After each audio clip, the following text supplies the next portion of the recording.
Salam. Halo. Selamat pagi Bapak Ibu Saudara sekalian. Mari bersama-sama kita akan terlebih dahulu berdoa, mempersiapkan diri kita menerima kebenaran firman Tuhan. Mari kita berdoa. Bapa di surga, kami datang kepadamu, kami mengucap syukur, ibadah boleh berlangsung, kami semua mengucap syukur melalui pujian, melalui persembahan kami, melalui doa kami ingin terus memuliakan nama Tuhan. Dan saat ini kami siap mendengar kebenaran firman Tuhan, sehingga itu membekali kami ketika kami ingin memuliakan nama Tuhan dengan kehidupan kami. Kami serahkan waktu ini Tuhan, di dalam nama Yesus kami berdoa, amin.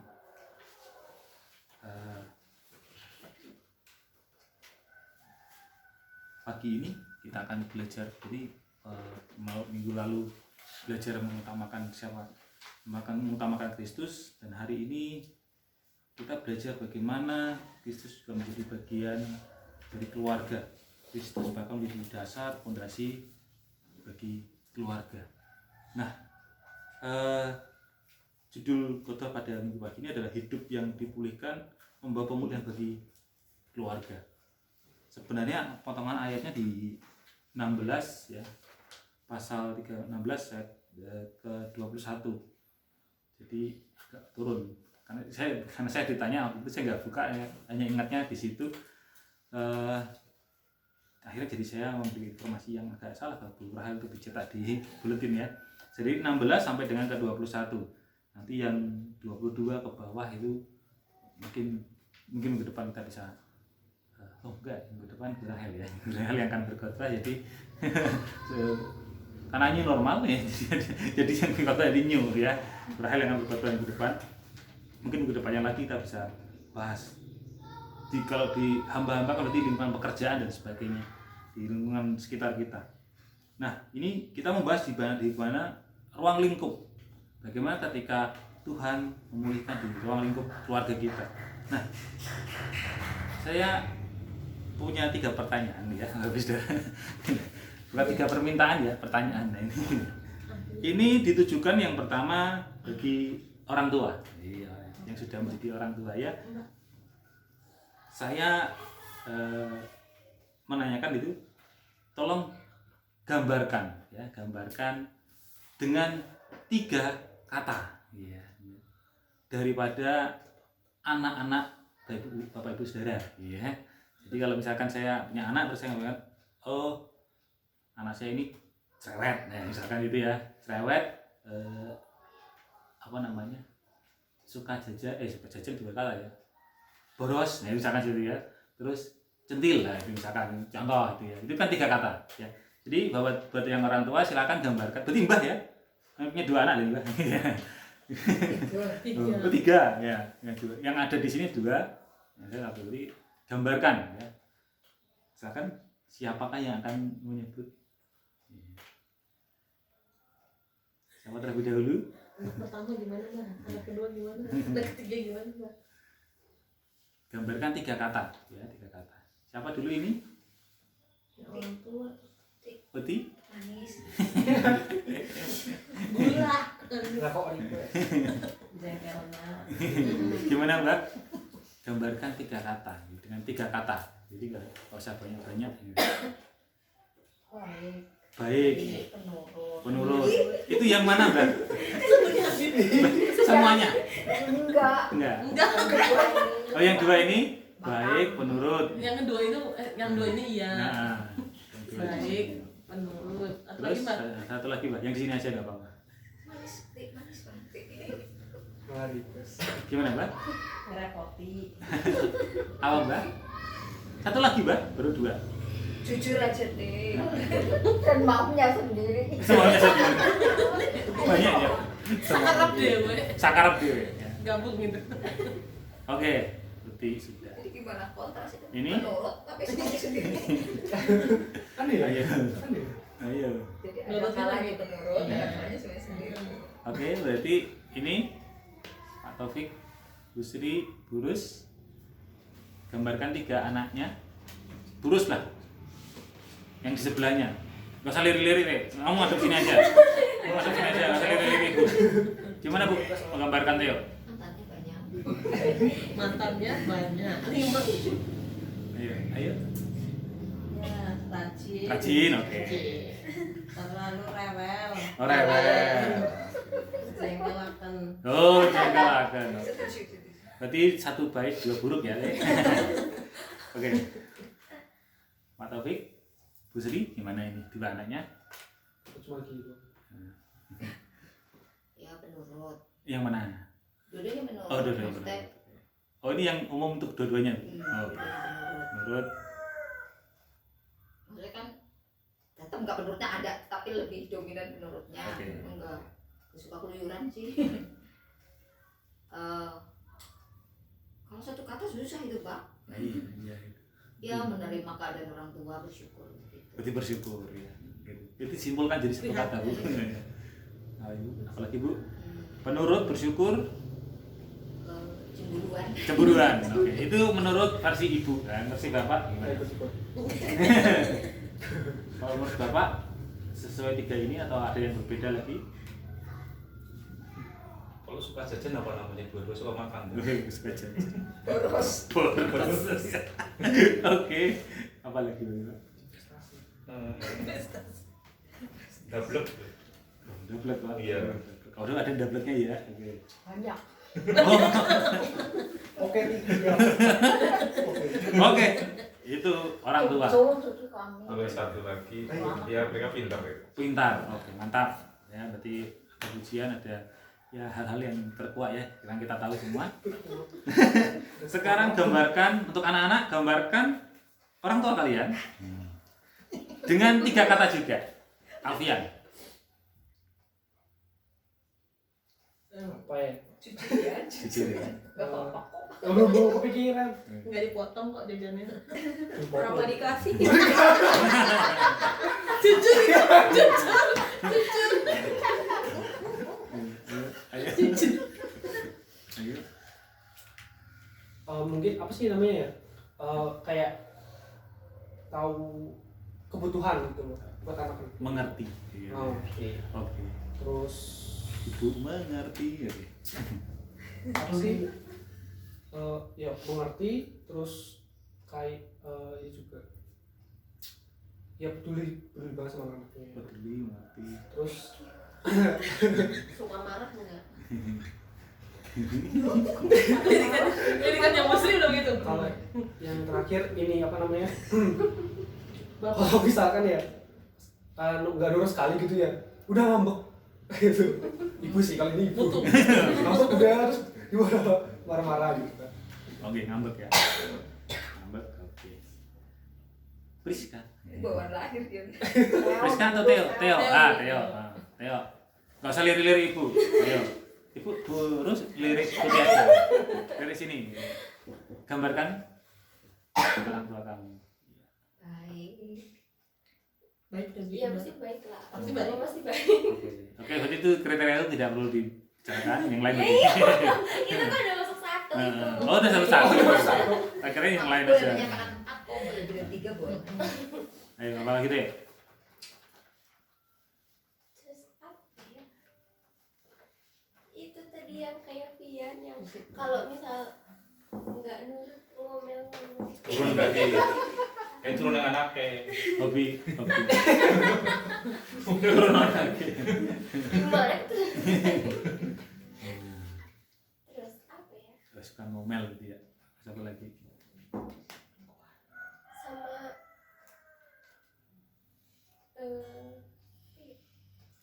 Lu kok mana nih? Oh, Belum cantik. beli. Lihat sini. Request. Apa ini? cantik. Oh, cantik. Paksaan ya itu ya. Masuk ganteng. Oh, udah ganteng. Priska. Galak. Galak. Oke. Satu-satunya apa dua-duanya? Dua-duanya. Galak. Oke. Apa lagi? Jarang masak. Jarang masak. Masa kalau mau jualan lu? Oke. Oke. Itu untuk ibu ya, untuk ibu. Oke. Jarang masak. Oke. Apa lagi? Bapak Bapak hitung jarang jajan. Oh, iya. Jarang jajan. Irit tadi ya. Apa ya? Jarang beliin jajan masuknya Pak. oh Jarang jajan karena mau Sering malak Pres. karena mau gitu mau jajan sendiri diminta Priska gitu. Oke, itu ya. Sekarang masih ada Mbak Maria dan Bu Rahel. Gambarkan orang tua kalian. juga. Iya loh, semua kan anak kalian semua di sini. Yuk. Mbak Maria, bagaimana? Demokratis. Oh, demokratis. Jadi Terbuka kalau ya. aku tuh mau apa aja tuh dibolehin gitu ya. Yang penting Terbuka. aku responsibility sama apa yang aku lakuin gitu. Oke. Terus care, Oke, care. ya, Demokratis, care apa juga? rada rempong. Ada rempong itu ribet itu ya. Ribet. Oke. Masuk orang tua yang kayak gitu. Nah, Bu Rahel. Ini nanti biar Rio yang di Prancis juga mendengar ini. Bu Rahel gimana? bijak, Bijak, oke. pemaaf, Maaf, ini yang mana ini? papa sih. Oh, papa. Ya, oke. Mama. Oke, papa. Karena yang mau dengerin di Prancis ya. Oke, satu lagi. Bijak, pemaaf, Nah. terus mama deh. Mama tuh sensitif. Sensitif. Ya. Jadi Bapak Ibu Saudara Kak tahu. Bayu jadi dendut. Ya. Saya kan mendengar. Oke. Sekarang untuk yang orang tua. Gambarkan dengan 3 kata pasangan kalian. Iya. Oke. Oke. Berarti Apa kak? Iya. Pak Taufik, Yang dulu. Bu Sri, terus nah, Pak Taufik gambarkan pasangan kalian. Nah, pasangannya Pak Taufik. Ini jujur ya Pak ya. Iya. Hitam kecil manis. Manis. Pas ya. Satu kata ya, satu kalimat ya. Manis. Ada manisnya loh. Sip. Jadi kita tahu ya anak-anaknya kalau manis itu dari mana. Cie, Priska. Tapi kan dia cinta pada aku. Bu Sri, ayo. Ya, setia, Setia, baik, baik. suka bantuin saya. Oke. nyuci, apa. Suka membantu. Oke. Baik. Bu Penolong. Rus untuk almarhum lah. Selain itu kan pasti punya gambaran. Pura-pura udah bikin. Yang lama Untuk ya. almarhum lah itu. Kayaknya kan pasti ada gambaran. Belum. Mengenang. Ada Baik, baik. sabar, Apa? Pendiam. Bu tapi baik. Tidak sabar. Mateo ya Bu. ya. Oke, untuk Uti. Ya. Gimana beli Aku untuk bertanggung jawab. bertanggung jawab, Pemaaf. pemaaf. Rajin bekerja. Rajin. Bulat bulat. Kiki. Tadi saya tambahin satu boleh nggak? Yang malas mandi. Terserah rajin. Apa Mbak? Satu lagi Mbak?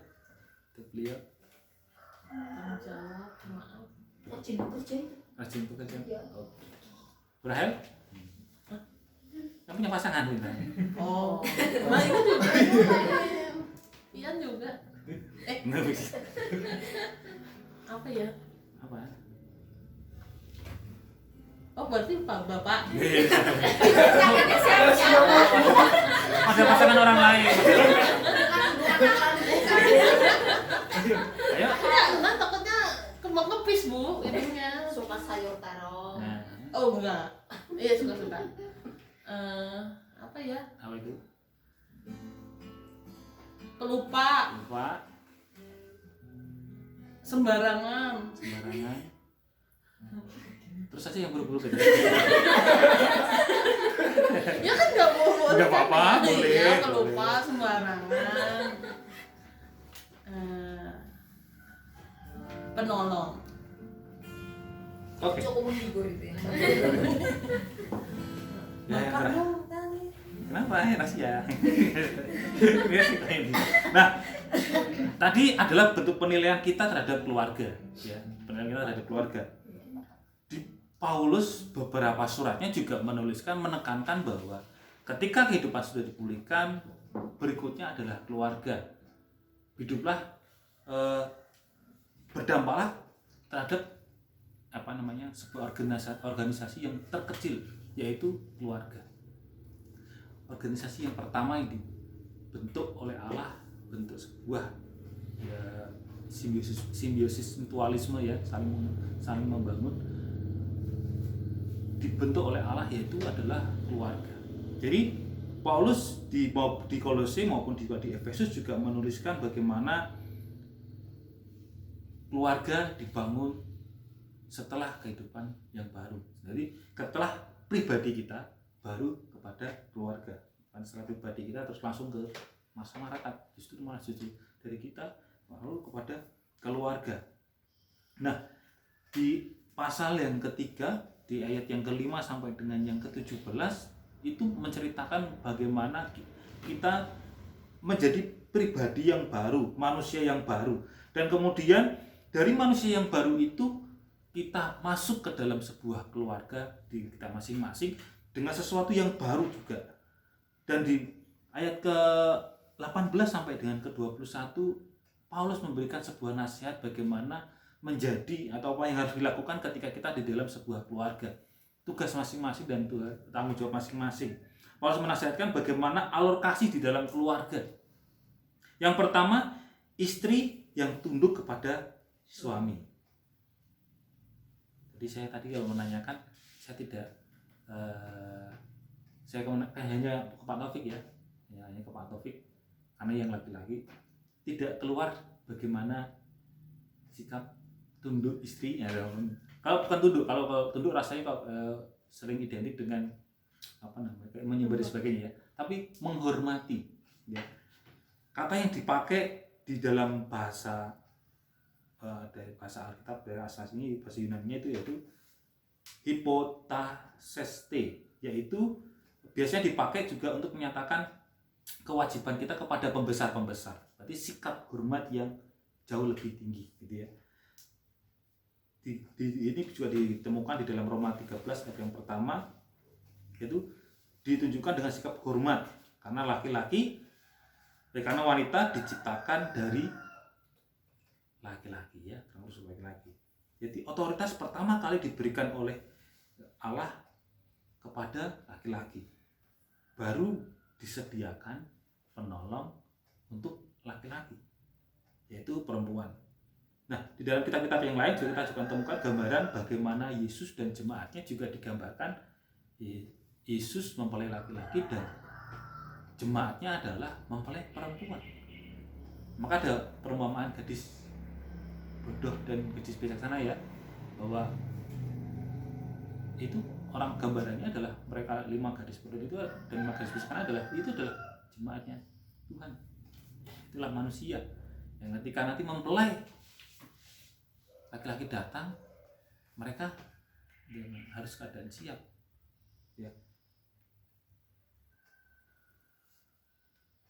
Yesus sebagai mempelai laki-laki dan jemaatnya mempelai perempuan, maka Yesus adalah otoritas ya, memiliki otoritas, dan jemaatnya menghormati daripada Yesus. Maka gambaran ini pun juga harus kita miliki dalam keluarga.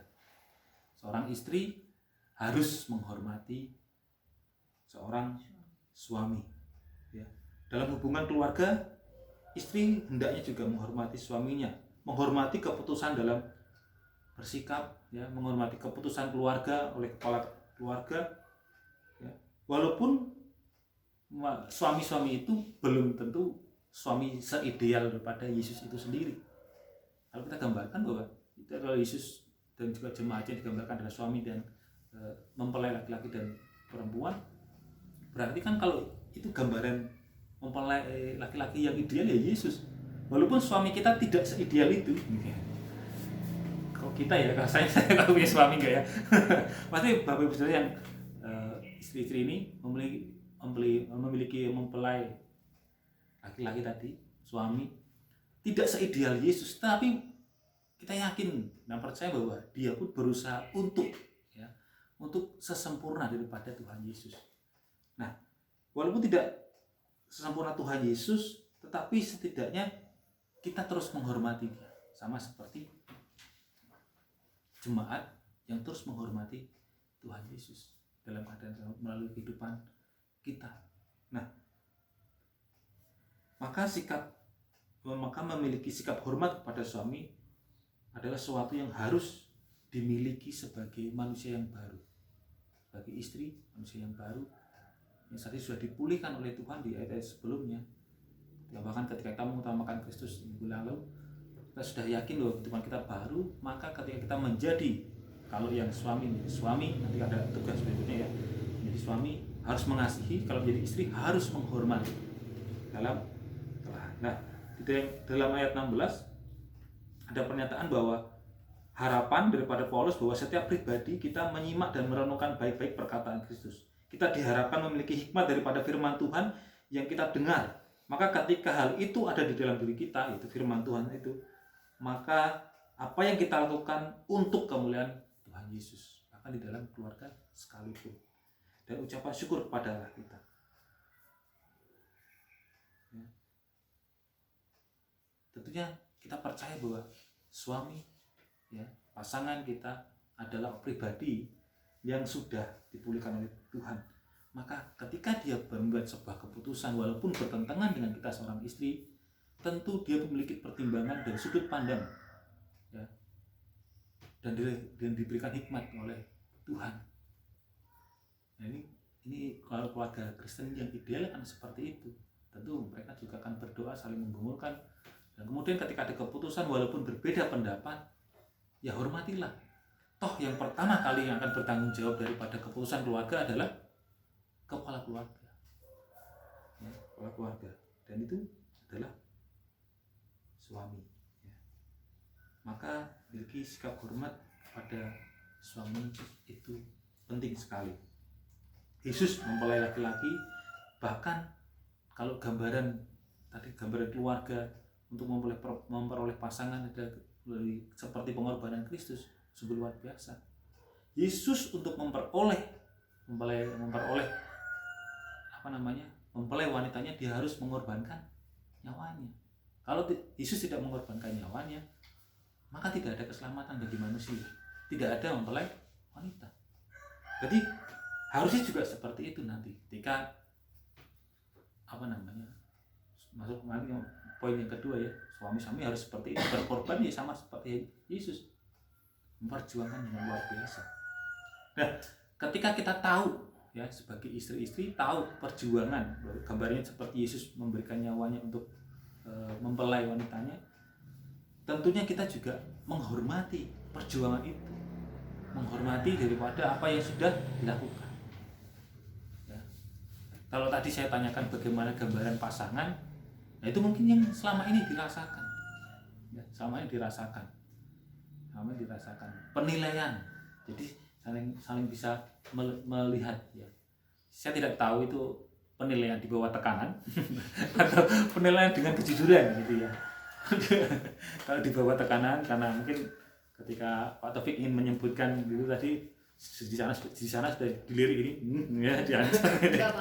Enggak ya. Maka keluarlah yang seperti itu.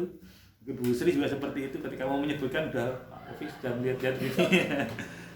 Tapi saya akhir itu yang dirasakan, kiranya itu juga membangun, ya, bagaimana sikap jadi seorang istri dan suami yang baik, ya. Nah, berikutnya yang kedua adalah bagaimana sebelumnya untuk sebagai istri, tapi tidak seperti yang saat ini sering kita tonton di sinetron ya. Nah, itu sering jadi gambaran yang agak yang bukan agak, tapi menurut saya adalah salah. Karena kalau kadang kita lihat di sinetron, sedemikian disiksanya istri, dia akan tetap tunduk. Ya, jadi dia akan tetap tunduk walaupun suami melakukan sebuah kesalahan, ya, ketidakbenaran. Nah, ketika kita menghormati suami kita, justru kita harus menolongnya, karena kita istri-istri diciptakan sebagai penolong. Kalau penolong kiranya kan bisa mengisi daripada apa yang menjadi kekurangan dari yang ditolong. Biasanya kan seperti itu. Ya, maka ketika sebagai istri, sebagai pasangan, membiarkan ketidakbenaran adalah sesuatu sikap yang tidak hormat, malah justru sikap yang tidak hormat. Kalau menghormati ya kita harus mengingatkan dengan baik daripada pasangan kita. Nah, jadi itulah yang menjadi gambaran daripada bagaimana kehidupan keluarga untuk istri-istri. Nah, untuk suami yang mengasihi istri dan janganlah berlaku kasar terhadap dia. Nah, jika istri ada kewajiban untuk menghormati dengan baik suami, sebagai gantinya seorang suami harus mengasihi dengan baik istrinya.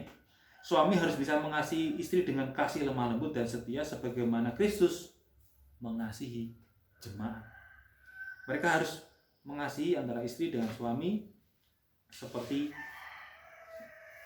seorang suami harus mengasihi istri dengan baik sama seperti dia mengasihi tubuhnya sendiri, bahkan seperti mengasihi dirinya mereka sendiri.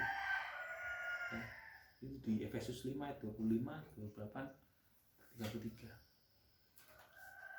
Jadi ketika suami juga harus bisa menunjukkan kasihnya seperti mengasihi dirinya sendiri. Nah, kalau seperti yang disebutkan Bu Sri tadi, saya satu lagi Pak apa? Jarang mandi ya. Mungkin Pak Taufik kurang mengasihi diri sendiri dengan jarang mandi Pak. Saya kan rajin mandi kok. Tak kirain yang pasangan itu. Malah rajin mandi ya Pak Taufik. Berarti mengasihi dengan baik loh Pak Taufik. Tentunya. Tapi tentunya berarti mengasihi Bu Sri juga pasti dengan baik. Mengasihi dirinya dengan baik. Mengasihi Bu Sri pasti dengan baik. Nah, ketika suami berlaku kasih kepada istri, maka harusnya tidak ada tindakan kasar. Tindakan kasar ini tidak subjektif ya. Tidak subjektif karena apa? Kadang berperilaku tidak seperti biasanya.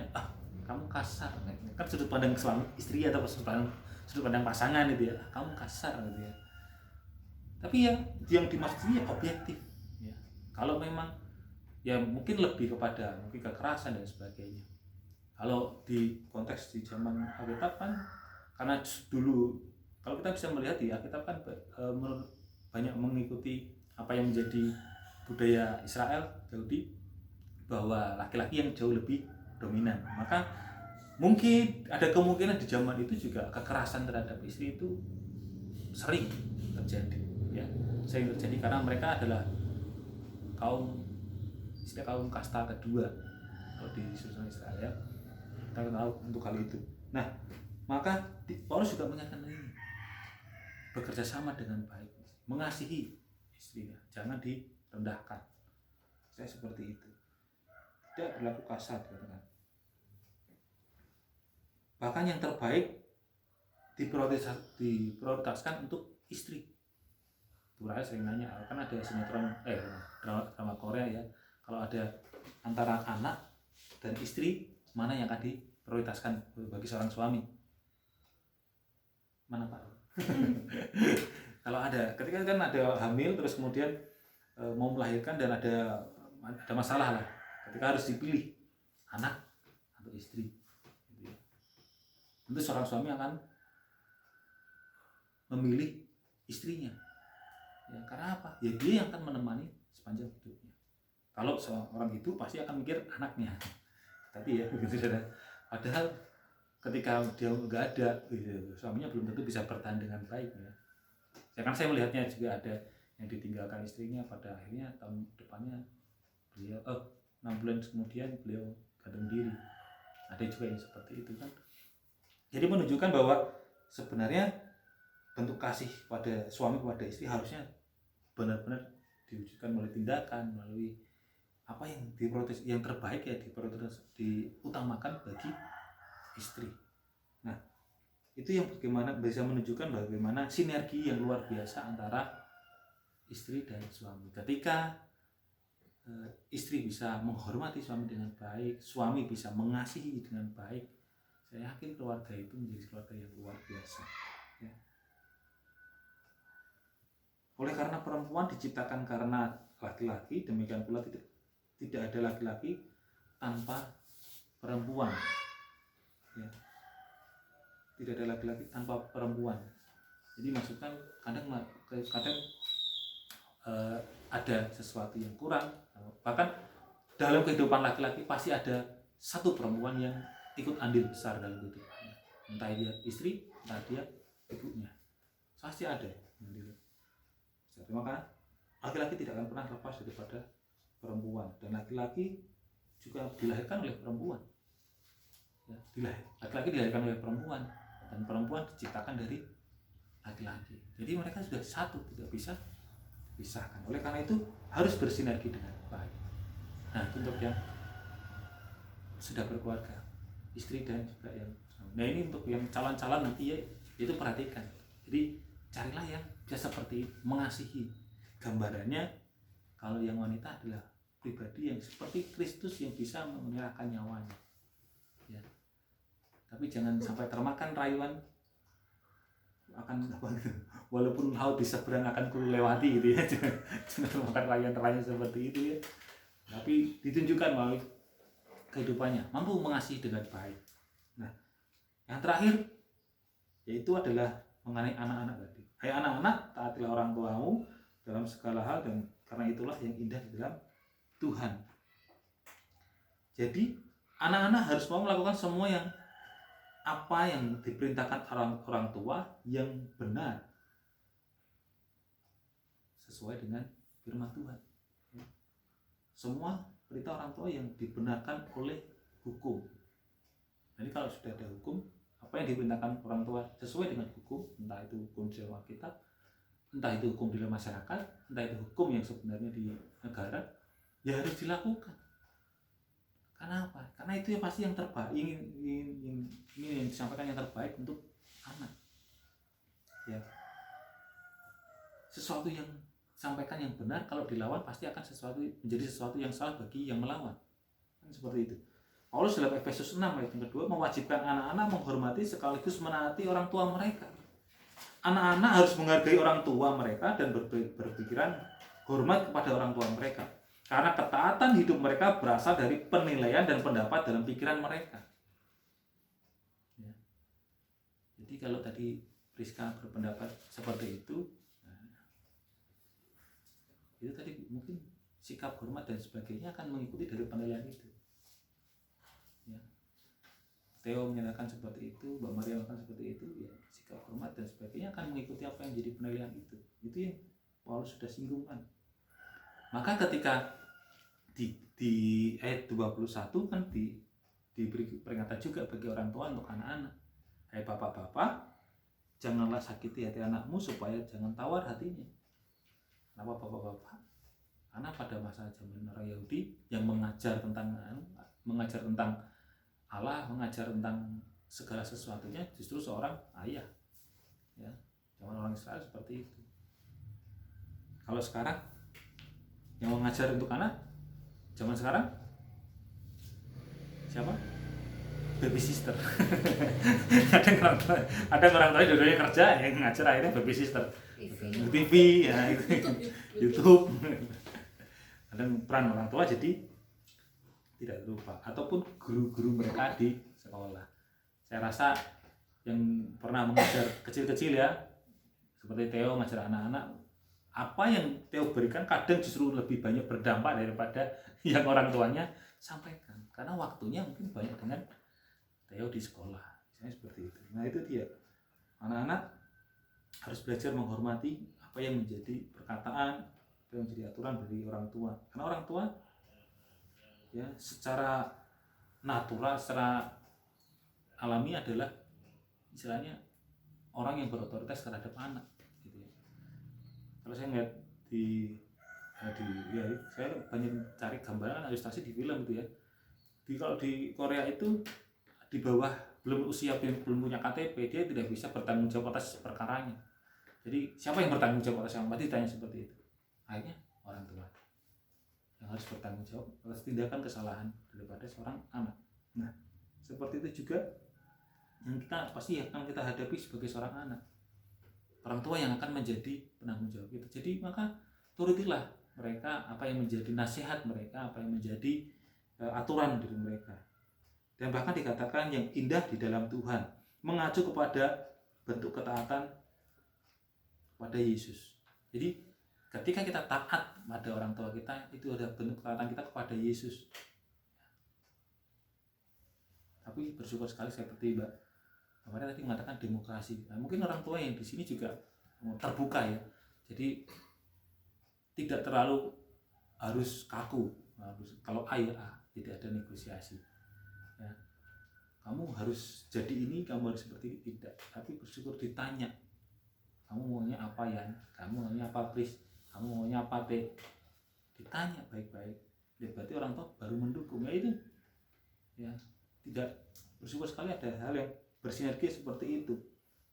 Dan ketika sudah seperti itu kita tidak taat, berarti kan bukan sesuatu yang indah di dalam Tuhan.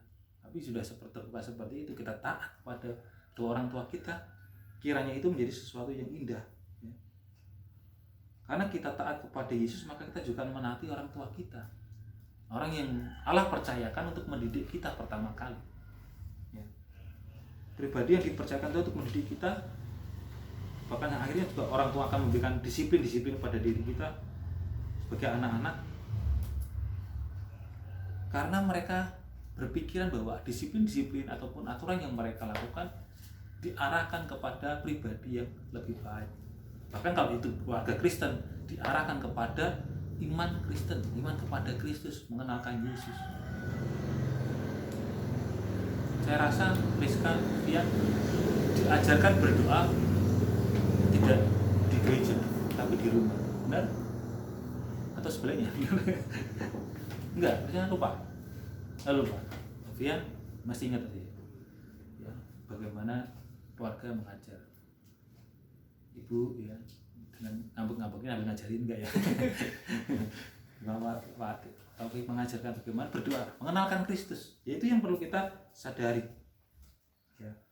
Apa yang orang tua lakukan, bahkan mendisiplinkan diri kita, semuanya itu untuk diarahkan kepada pribadi di dalam Tuhan kita, Yesus Kristus.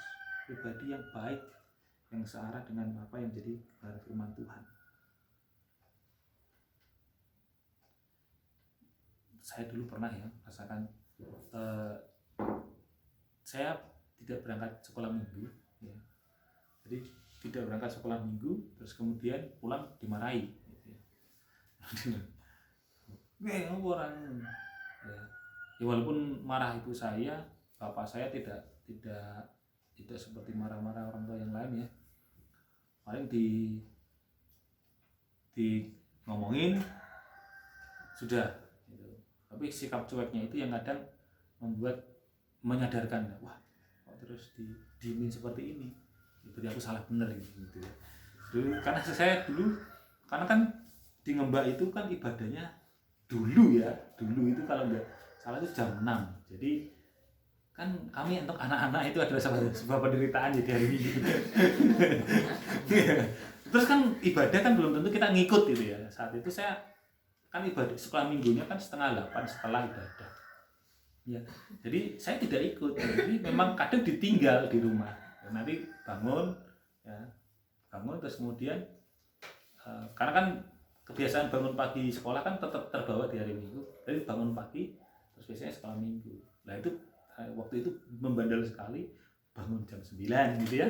Kan tidak sekolah Minggu, pulang-pulang dimarahin. Walaupun dibeliin makanan gablok namanya dulu. Jadi kalau di Ngembak itu ada seperti nih makan, tapi tetap dimarahin terlebih dahulu. Nah itu dia, mendisiplinkan saya supaya loh kamu itu ikut sekolah minggu ini supaya kamu kenal Kristus gitu ya. Beliau menyadari keterbatasan tidak berpendidikan untuk mengajar anaknya, makanya ya ini dengan cara tak ajak ke gereja supaya kamu dikenalkan gitu ya. Walaupun beliau tidak bisa menceritakan seperti mungkin saya karena sudah bisa mungkin anak-anak saya bercerita tentang Kristus, menceritakan kisah-kisah di Alkitab bisa ya. Tapi orang tua saya pada saat itu tidak bisa. Nah tetapi karena ada maksud yang luar biasa tadi supaya anak ini menjadi pribadi yang baik, bahkan ketika bolos sekolah minggu dia marahi, didisiplinkan saya supaya benar. Nah Itu yang perlu kita sadari, bahwa orang tua kita mendisiplinkan kita untuk mengarahkan kita pada sesuatu yang baik. Nah, Paulus mengatakan tadi di dalam di Kolose yang ketiga tadi, mengatakan dalam segala hal yang dimaksud ketika orang tua sudah percaya dan hidup mengasihi, maka tidak akan mengarahkan anaknya kepada pribadi yang buruk. Sering kita mendengar ya di dalam sinetron atau apapun lah, itu kadang ini semua demi kebaikanmu nak, gitu ya. Tapi kalau di film, kalau di sinetron kadang perkataan ini tuh menjurus sesuatu yang tidak benar gitu ya. Mungkin pacaran tapi dilarang, terus dipisahkan karena beda kasta kehidupan ya, istilahnya beda kasta kelas ekonomi lah. Terus kemudian dipisahkan, terus ada perkataan ini semua demi kebaikan. Nah itu kan ya kan sebenarnya ketika di dunia ini seperti tadi, ketika saya didisiplinkan, perkataan ini keluar itu sesuatu yang benar. Tapi kalau di konteks yang seperti tadi salah ya. Ketika saya didisiplinkan bahwa kamu tidak masuk sekolah minggu, kamu tidak berangkat sekolah minggu, saya dimarahi. Kamu orang ini bapak menasihati kamu demi kebaikanmu. Nah itu kan sesuatu yang benar ya, sesuatu yang baik. Karena apa? Orang tua tidak akan pernah mengarahkan anaknya kepada perilaku yang buruk. Ya, pasti sesuatu yang baik. Pasti ada niatan yang tulus dan mulia dari perkataan ini ketika ditujukan, ketika kita menasihati, ketika kita mendisiplinkan anak kita untuk menjadi pribadi yang lebih baik. Tidak ada niatan dari orang tua untuk mengarahkan hal-hal yang buruk bagi anak mereka. Bahkan ketika terjadi perbedaan pendapat antara orang tua dan anak, tentu di situ juga harusnya saling terbuka, saling mengasihi satu dengan lainnya. Ya, perbedaan pendapat antara anak dan orang tua, ya sering ada. Dan itu justru menjadi sebuah pembelajaran untuk saling memahami antara anak dan orang tua. Anak harus memakai sudut pandang orang tua, dan orang tua harus belajar memakai sudut pandang anak. Kalau sudah saling mengerti seperti itu, pasti akan ketemu jalan tengahnya. Bahkan orang tua berusaha ya, di ayat 21 tadi, berusaha jangan pernah menyakiti hati anak-anaknya. Menyakiti hati anak adalah ketika orang tua tidak taat lagi kepada Kristus. Kenapa seperti itu Pak? Karena apa? Karena anak, kita tahu anak itu selain mendengarkan dan mengarah pada perkataan daripada orang tua, mereka juga meneladani daripada apa yang dilakukan orang tua. Kalau orang tuanya tidak taat lagi kepada Kristus, jangan berharap ada sikap hormat lagi daripada seorang anak. Ya. Tadi dikatakan bahwa hai bapak-bapak, janganlah sakiti hati anakmu, supaya jangan tawar hatinya. Jadi hatinya pun supaya tidak lagi, istilahnya tidak tawar hati itu, istilahnya tidak peka lagi, ataupun bahkan memiliki sikap yang berlawanan terhadap, sikap memberontak kepada orang tua. Ketika orang tua tidak taat kepada Tuhan, maka akan muncul sikap-sikap melukai hati pada anaknya. Saya rasa pelaku-pelaku yang mungkin kekerasan kepada anaknya sendiri, bahkan kalau ada yang viral ya, apa itu sampai dibanting-banting, diinjak-injak itu ya, sedih sekali yang melihatnya. Itu karena mungkin ya mereka tidak taat kepada Tuhan. Hingga pada akhirnya mereka tidak bisa, orang tua tidak bisa mengasihi anaknya sendiri. Karena anak membutuhkan teladan dan bukan sekedar arahan. Ketika seorang anak menjadi tawar hati atau memiliki sikap skeptis gitu ya, atau berpikiran negatif kepada orang tua karena adanya ketidaktaatan kepada Allah, ketidaktaatan kepada Yesus. Kita tidak hanya memberikan arahan, tetapi juga memberikan teladan bagi anak-anak kita, sehingga mereka tidak hanya mendengarkan anjuran, tetapi mereka belajar melakukan dari meneladani kehidupan orang tua. Jadi itu yang menjadi tanggung jawab kita itu semua ya, dalam keluarga. Bagaimana tadi saling mengasihi sebagai pasangan, harus bersinergi dengan baik untuk membesarkan anak, dan kemudian seorang anak harus diperhatikan dengan baik oleh orang tua, dan juga sebagai anak kita juga harus memiliki sikap hormat yang baik terhadap orang tua kita. Sehingga ketika sudah hal ini terjadi, manusia baru yang sudah kita kenakan itu terwujud di dalam keluarga kita. Maka akan ada keluarga Kristen yang luar biasa, yang bisa menjadi berkat bagi banyak orang, bahkan menjadi role model di lingkungan. Oh, keluarga yang harmonis, keluarga yang baik di dalam Tuhan, keluarga yang baik yang bisa diteladani, sepertinya menghadapi segala macam isu, menghadapi segala macam permasalahan, tetap mereka bisa keadaan solid. Oh, karena ada Kristus. Oh, keluarga ini karena ada Kristus di dalamnya, karena mereka keluarga Kristen baik ya, yaitu mereka akan meneladani. Kita bersaksi dalam kehidupan kita. Makanya ada lagu, harta yang paling berharga adalah yang kita akhiri adalah keluarga. Jadi keluarga kita lah yang jadi sesuatu yang berharga. Dimana kita memulai segala sesuatunya dari keluarga, dan mungkin di akhir kehidupan kita juga keluarga juga yang ada di sekitar kita. Mari kita berdoa.